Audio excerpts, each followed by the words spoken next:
আসসালামু আলাইকুম everyone, welcome back to our channel.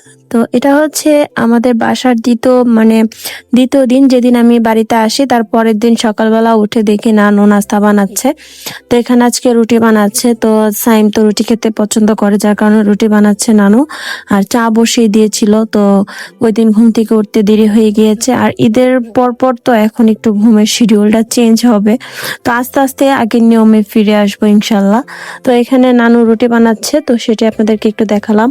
আর পাশে তো বললাম চা বানানো হচ্ছে, আর পরে আমি আমার জন্য 2টা পরোটা বানিয়ে নিব, কারণ পরোটা খেতে খুব মনে চাচ্ছিল। তো যার কারণে আমি পরোটা খাবো চা দিয়ে।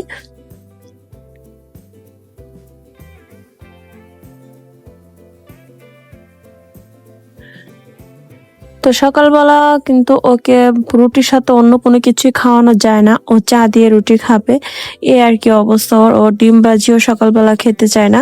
তো এটা এখানে আমি পরোটা ভেজে নিচ্ছি আমার জন্য।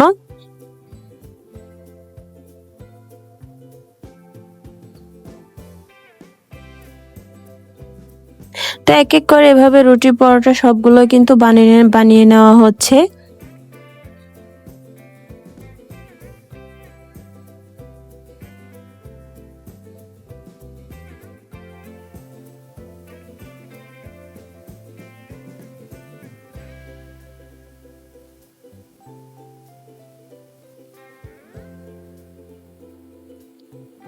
আর এদিকে চাও কিন্তু রেডি। তো আম্মু এখন চাটা করে নেবে।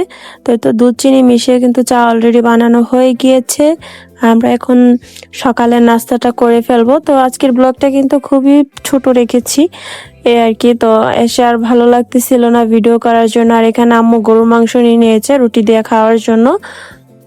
তো আমি আর ডিম ভাজি করিনি, তো ভাবতেছি তরকারিটা দিয়ে খেয়ে ফেলবো। তাই তো আমাদের নাস্তা রেডি, এখন আমরা সবাই খেতে বসে যাব। তো এখানে নানু খেতে বসেছে, আর আমি তো পরোটা চা আর গরুর মাংসটা নিয়ে নিলাম এখানে। তো প্রথমে সাইম ভেবেছে তরকারি দিয়ে খাবে না, ও চা নিয়েছে, বলতে অনেক করে বলেছি যে তরকারি দিয়ে খাও। তো পরে যখন একটু ওকে খাইয়ে দিয়েছি তখন বুঝতে পেরেছে যে না, ভালোই লাগতেছে। তো মাসাল্লাহ পরে ও নিজেই তরকারি দিয়ে রুটিটা খেয়েছে, বলতেছে মজা লাগতেছে। তো ওর নানু বলতেছে তো একটা ডিম ভেজে এনে দেই। তো না, বলতেছে ডিম খাবে না, ও মাংসের তরকারিটা দিয়ে খাবে।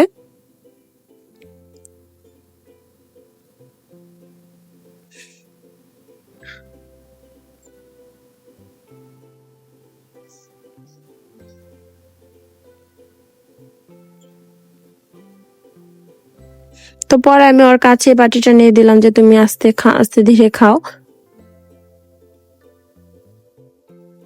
তো আমাদের ব্লগগুলো আপনাদের কাছে কেমন লাগে কমেন্ট করে কিন্তু জানাতে ভুলবেন না।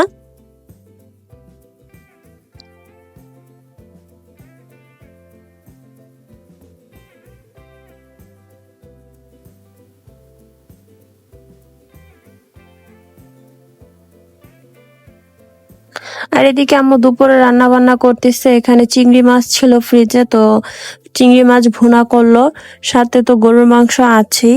আর এখানে যেহেতু ঈদের দিন থেকে আমরা মাংস খেতে খেতে একদম পুরো শেষ, তো আম্মু ওই যে বেগুন যেগুলা থাকে ওই বেগুনগুলা ছিল 2টা, তো ওইগুলা দিয়ে আম্মু শুটকি দিয়ে রান্না করেছে আলু দিয়ে, তো অনেক ভালো লেগেছে। আর এদিকে ফ্রিজ থেকে আইসক্রিম বের করেছে, সাইম নাকি আইসক্রিম খাবে, তো যার জন্য ওকে আইসক্রিম বের করে দিল।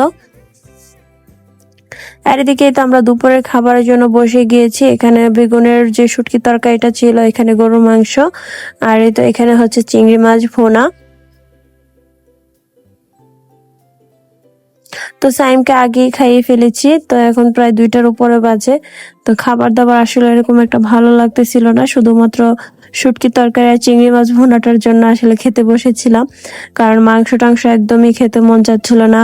বাসায়ও মাংস, এখানে আসার পরেও মাংস।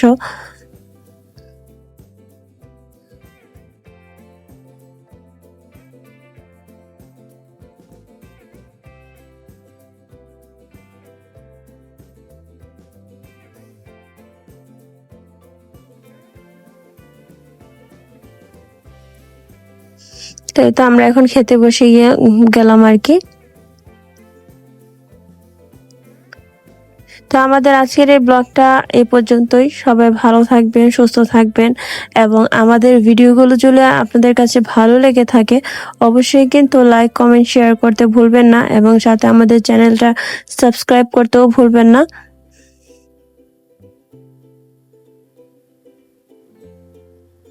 সবাই ভালো থাকবেন, সুস্থ থাকবেন। আল্লাহ হাফেজ। আসসালামু আলাইকুম।